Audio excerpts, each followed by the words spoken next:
In the heart of Zacatecas, Mexico, where Spanish colonial miners once extracted fortunes in silver, two brothers inherit a cryptic journal from their grandfather, mentioning a forgotten sanctuary beneath the earth. Armed with old maps and local folklore, they venture into abandoned mine shafts, searching for what generations believed was lost forever. What they discover isn't just silver, it's a hidden colonial chapel, sealed for over a century. Its walls scorched black, its altar still guarding sacred statues of silver saints. But someone else knows about this place, and the mines themselves hold secrets far more dangerous than treasure. Chapter 1. The Journal's Secret. The leather journal felt heavier than its weight suggested. Miguel turned the fragile pages carefully, dust particles dancing in the afternoon light, filtering through their grandfather's study window.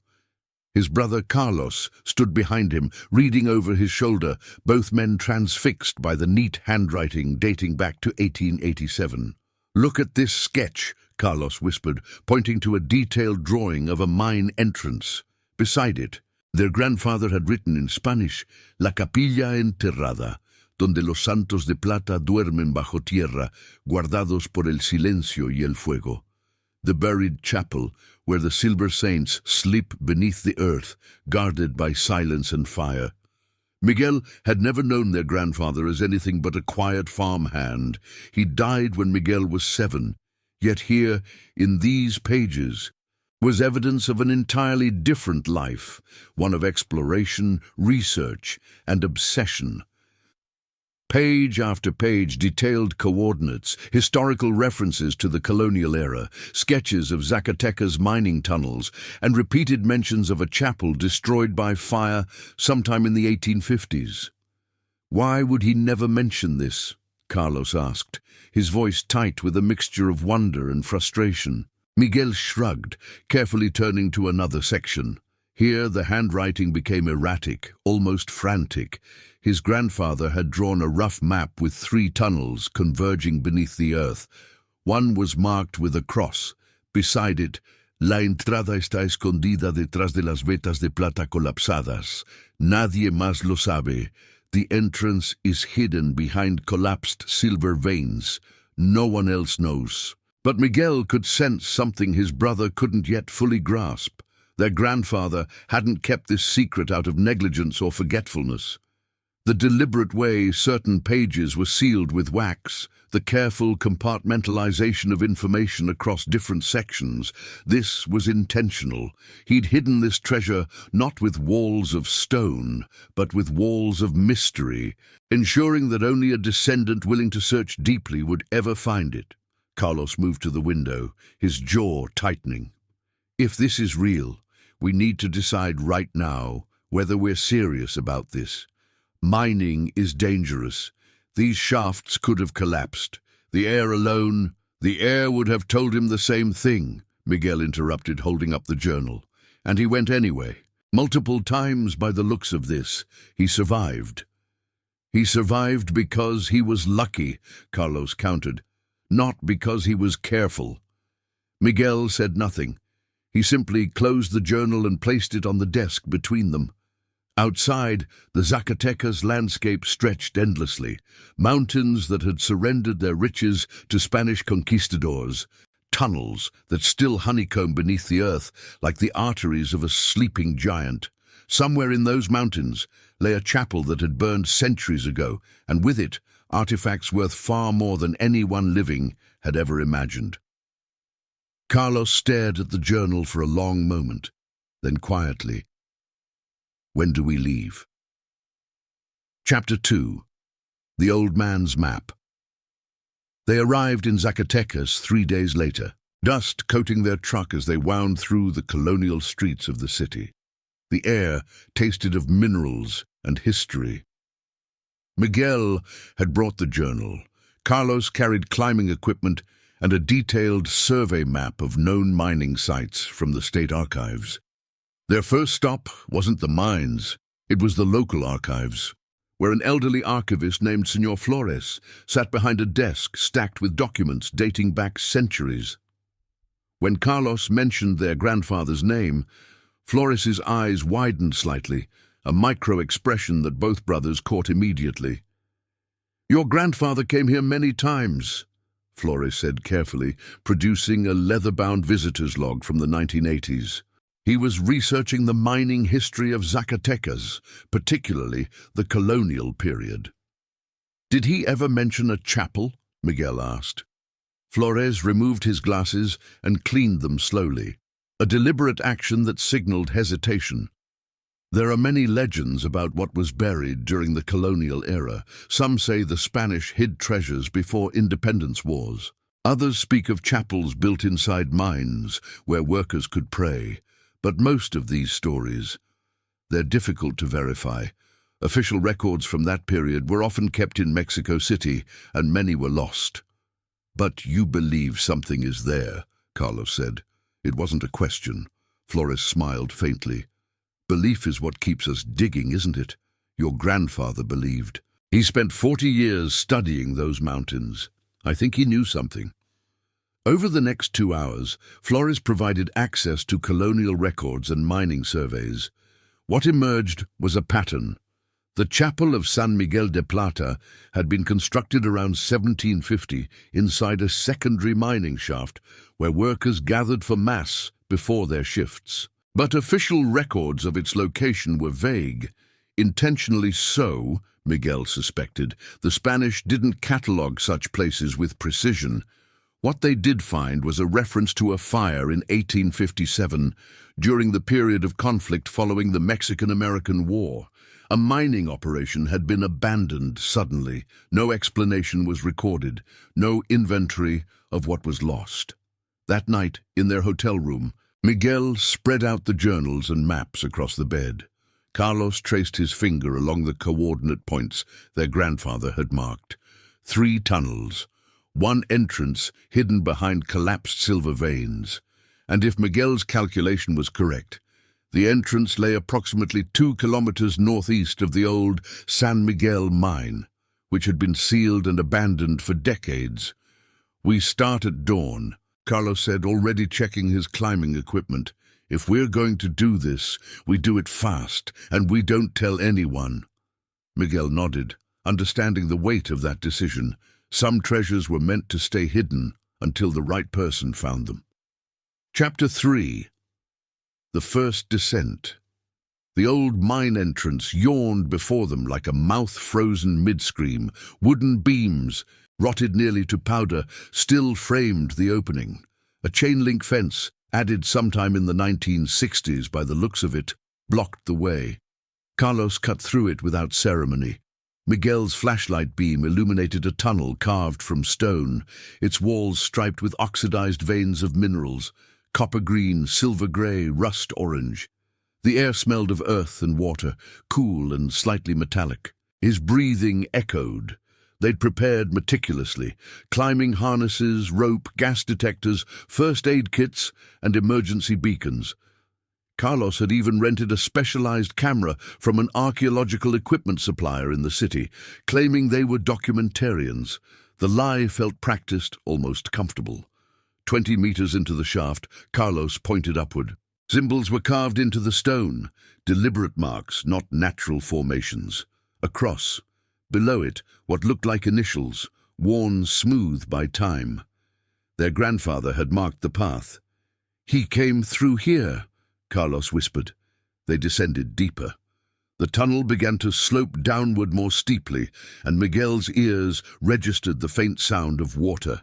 A stream, probably an underground river. The sound grew louder as they progressed, until it became a rushing whisper that seemed to come from everywhere and nowhere. Then they found it. A massive collapse of silver veins, exactly as their grandfather's journal had described. The collapsed rock formation created a natural wall of pale stone, glittering faintly in their flashlight beams. It looked impassable, but Miguel noticed something their grandfather must have noticed as well. A gap on the left side, narrow but navigable if they moved carefully. Behind it, barely visible, the tunnel continued. "Someone's been watching us," Carlos said quietly. Miguel's head snapped up. "What?" I saw movement up the tunnel behind us, maybe 50 meters. Miguel trained his light backward, sweeping across the darkness. Nothing, but the hairs on his neck stood on end. They hadn't mentioned their trip to anyone in the city except the archives clerk, and he'd been helpful in ways that now seemed almost too convenient. We go through, Miguel decided. Now.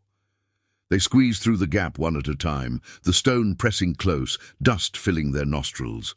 On the other side, the tunnel opened into a chamber, and there, illuminated by their flashlights, stood the entrance to what could only be the chapel. The doorway was framed by precisely cut stone, and carved above it was an inscription: San Miguel de Plata, 1751. If you're enjoying this adventure so far, tell us in the comments where in the world you're watching from. Are you brave enough to explore abandoned mines? Chapter 4. The Burned Sanctuary. The chapel door had long since rotted away, but the frame remained, solid oak reinforced with iron bands, one of which still bore a latch mechanism. Miguel ran his hand along it, feeling the weight of 2.5 centuries. Inside, the air changed. It felt thinner, older, as if the chapel existed in a pocket of time that hadn't aged alongside the world above. Their flashlights revealed a space no larger than a modest bedroom, but every surface told a story written in stone and shadow. The walls were blackened, not by recent fire, but by something ancient. The black was built into the stone itself, scorched so thoroughly that even centuries of moisture and minerals hadn't erased it. This was a burn of tremendous intensity, and it had happened when the chapel was sealed. The altar remained, miraculously intact. It was a simple structure, carved from limestone and reinforced with iron. On its surface sat 3 objects, positioned with deliberate care: a wooden cross, a ledger bound in leather, and a candle holder made of silver tarnished black with age. But it was what stood behind the altar that made both brothers stop breathing. 3 statues, each roughly 2 meters tall, carved from stone and overlaid with silver. Saints, their faces serene despite the abuse of time and flame.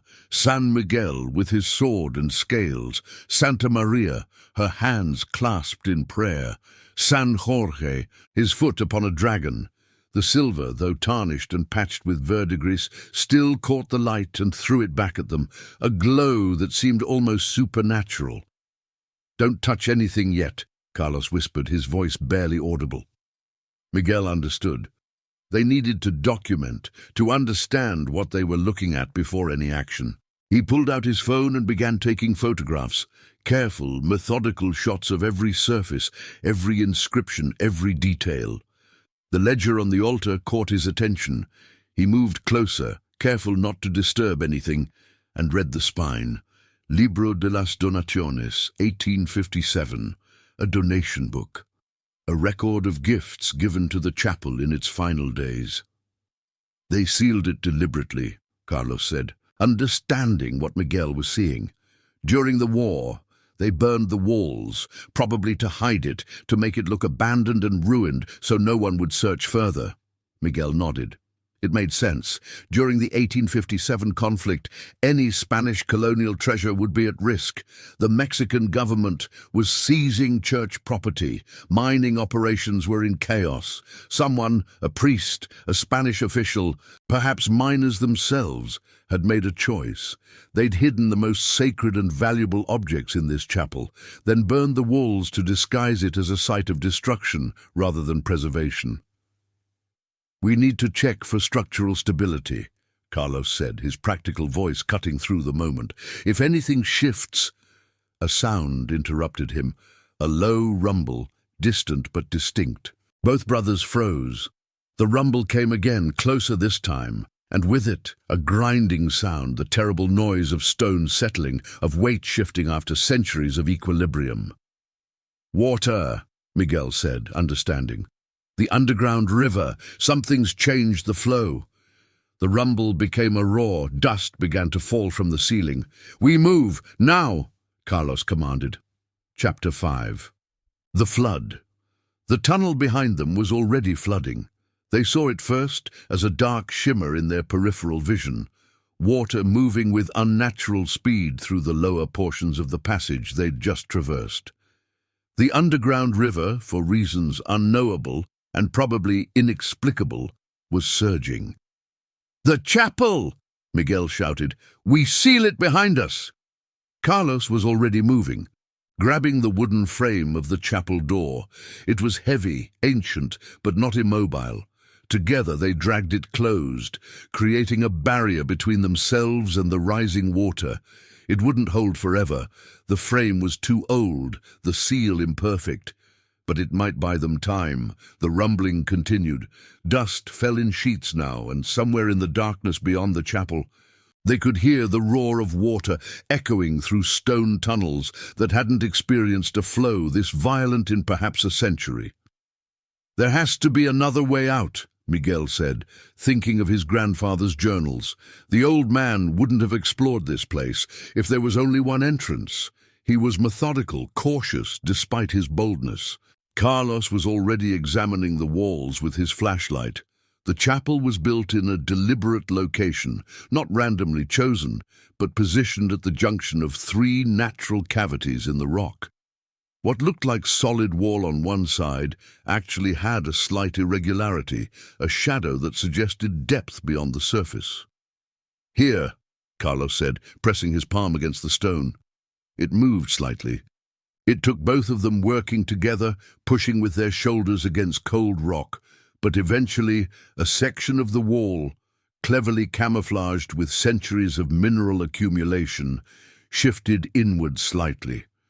Behind it was darkness and the smell of stale air, another passage. The builders did this intentionally, Miguel realized. An emergency escape route, or a second entrance they didn't want discovered. They squeezed through just as the chapel door behind them shuddered under the pressure of rising water. The alternative passage sloped upward, and as they scrambled through it, their flashlights revealed handholds carved into the stone, evidence of human passage, ancient but deliberate. The climb was steep and treacherous. Loose rock shifted beneath their hands and feet. Multiple times, Miguel thought they'd chosen wrong, that this passage led nowhere but to a sealed chamber where they'd suffocate slowly in the dark. Then, mercifully, the air changed. It felt fresher, carrying with it the scent of earth and growing things. Sunlight appeared, first as a tiny pinprick far above them, then as an expanding glow that resolved into an opening in a hillside, hidden behind a natural outcropping of stone. They emerged 20 meters from a forest edge, their lungs burning, their clothes coated in dust and mineral deposits. Behind them, the hillside seemed stable and quiet. The roaring had stopped. "Did they make it?" Carlos gasped. "The saints!" "They made it," Miguel confirmed, patting his jacket pocket where the photographs on his phone were safe. More importantly, their grandfather had somehow ensured the chapel would remain sealed, protected by the very stone and water that had preserved it. They documented what was there. That would have to be enough. But as they stood there, catching their breath, Miguel noticed something that made his blood run cold. In the distance, perhaps a kilometer away, smoke was rising from another section of the forest, and as he watched, he saw movement, a truck driving away from the mining area at high speed. Someone had been waiting above, someone who'd known exactly where the emergency exit would be. Chapter 6, The Watcher. They didn't discuss it immediately. Survival instinct kept them moving, away from the mine entrance, toward the main road where they could reach their vehicle. It was only when they were driving back toward Zacatecas city, the mountains receding behind them, that Carlos finally spoke. "They were waiting for us to come out." Miguel didn't answer immediately. He was thinking of Señor Flores, the archivist. He was thinking of how convenient the information had been, How perfectly the archives had provided exactly the coordinates they needed. He was thinking of how many people in a small city like Zacatecas would know about their grandfather's journals and their contents. The question is whether they knew what was in there, Carlos continued, or if they just knew something was in there. Either way, they know now, Miguel said quietly. We led them right to it. His phone buzzed. A text message from an unknown number. Beautiful chapel. Your grandfather kept it safe for a long time. It would be unfortunate if it were damaged by flooding. Perhaps we should discuss preservation options. Call me.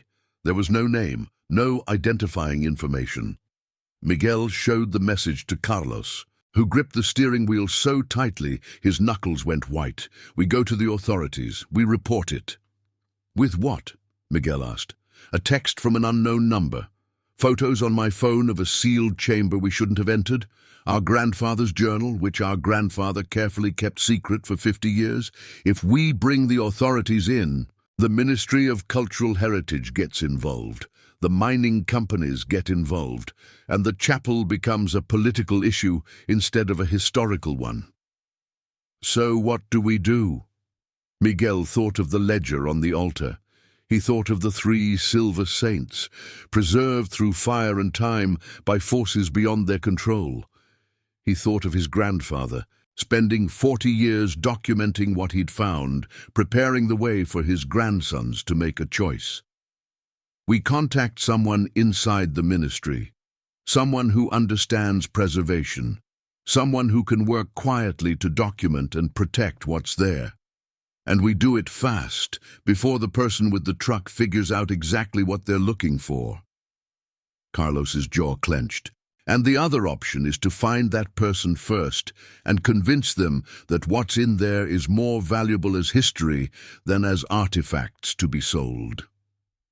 Both options are dangerous, Miguel said, but one of them keeps the chapel sealed and protected. They drove in silence for a while, the landscape of Zacatecas rolling past them, mountains that held secrets in their stone, earth that had witnessed centuries of human ambition and human failure. Call the number, Carlos said finally. Let's hear what they have to say. If this treasure hunt already has you hooked, hit the like button. It helps us bring more forgotten stories to light. Chapter 7. The Negotiation. The voice on the phone belonged to a woman who identified herself only as Reina. She suggested a meeting in a public place, the central plaza in Zacatecas, near the cathedral. Miguel and Carlos arrived early and positioned themselves where they could see anyone approaching. Reina appeared exactly on time, a woman in her 60s with sharp eyes and an air of calculated competence. She wore professional clothing and carried a leather messenger bag. When she sat down at their table, she got directly to the point. Your grandfather and I worked together briefly in 1989. He was cataloguing the chapel. I was working for a collector who was interested in colonial religious artifacts. You wanted to steal them, Miguel said flatly. I wanted to preserve them, Reina corrected. There's a difference. Your grandfather understood that the chapel's location, if revealed, would have made it a target for vandalism, artifact theft, and bureaucratic seizure. By keeping it hidden, he was actually protecting it. And you came back now because you saw an opportunity, Carlos said. I came back because your grandfather died, and I waited a respectful period. And now I'm older, and I want to see something meaningful done with what's there before I'm gone. Reina's voice carried a note of genuine conviction. But I'm not the only one who knows about it anymore, and that's your fault. She opened her messenger bag and withdrew a file. Inside were satellite photographs, geological surveys, and something that made Miguel's heart stop. A detailed sketch of the chapel, with annotations and measurements in handwriting Miguel recognized from his grandfather's journals. Your grandfather contacted me 3 months before he died, Reina explained. He wanted to ensure that if anything happened to him, the chapel would be properly documented and protected by someone who understood the risks involved. He gave me information as insurance. He also gave me strict instructions not to act unless certain conditions were met." "What conditions?" Miguel asked. "That his direct descendant would come looking for it, find it, and survive entering it." Reyna smiled slightly. "You've met all 3 conditions. Congratulations." Chapter 8. The Revelation of Saints. Over the next 2 weeks, a carefully orchestrated operation unfolded. Reyna worked with conservators she'd maintained relationships with over decades, professionals who specialized in religious artifacts and understood the legal complexities of colonial treasures. Miguel and Carlos provided access by leading a team back to the chapel, this time with the water flow stabilized by drainage work done at the upper reaches of the underground river system. The documentation process was meticulous. Every object was photographed, measured, and described. The 3 silver saints were revealed to be works of extraordinary craftsmanship, created by artisans whose names had been lost to time, but whose skill was evident in every detail. The ledger, the Libro de las Donaciones, contained the records of miners and their families who donated money and goods to the chapel, along with prayers written in margins for ancestors and loved ones. The most significant discovery came from the cross on the altar. Engraved on its back was a date, 1857, and a name, Padre Miguel Sandoval, 1787-1862. Research revealed that Padre Sandoval had been a Spanish priest who'd refused to abandon the mining community during the chaos of Mexican independence and subsequent conflicts. He'd stayed with the miners, ministering to their spiritual needs, and when the violence threatened to destroy everything the chapel represented, he'd made the decision to seal it and burn its walls, sacrificing its visibility to ensure its survival. He'd succeeded. The chapel had remained untouched for more than 150 years. Carlos stood in the preserved chamber, looking at the saints bathed in controlled lighting that the conservation team had installed, and understood something fundamental. This wasn't about treasure in the traditional sense. It was about witness, about preserving evidence that people had lived and loved and believed in this place, and that their choices, made in moments of desperation, had echoed forward through generations. "Their grandfather wasn't looking for riches," Reyna said, standing beside Carlos. "He was looking for evidence of meaning. He found it here, and he spent his life ensuring it would be protected." Udi Desno, Chapter 9, The Legacy of Fire. The official announcement came through UNESCO 6 months later. The chapel of San Miguel de Plata was designated as a site of cultural significance, requiring protection and careful conservation. The Mexican government, working with international heritage organizations, established a careful plan. The chapel would remain sealed beneath the earth, accessible only to researchers and conservators under strict protocols.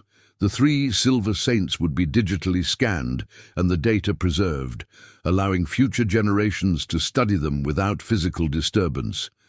Miguel stood in the Zacatecas archives with his brother, where Reyna had arranged for them to view their grandfather's complete collection of documents.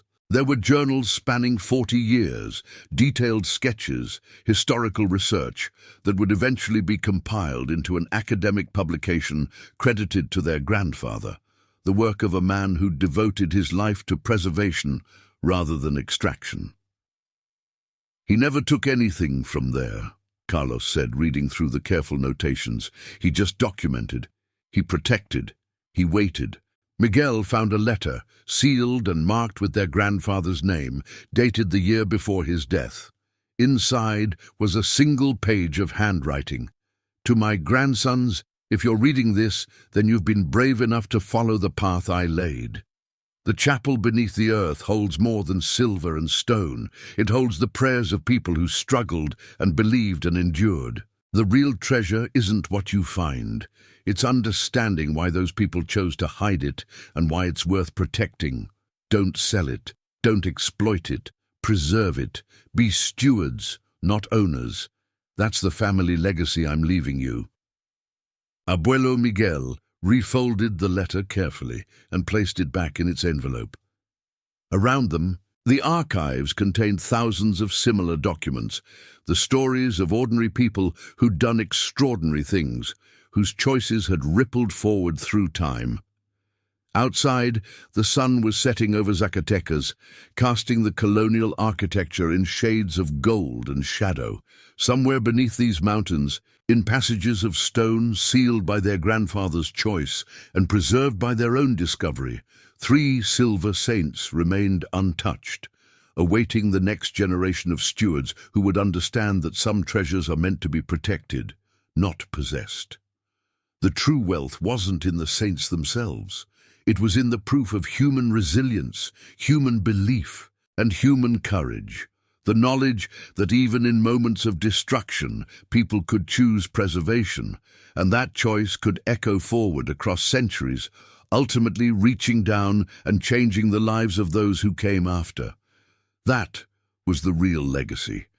That was what their grandfather had understood all along. Subscribe to our channel for more incredible tales of discovery and hidden history. See you in the next adventure.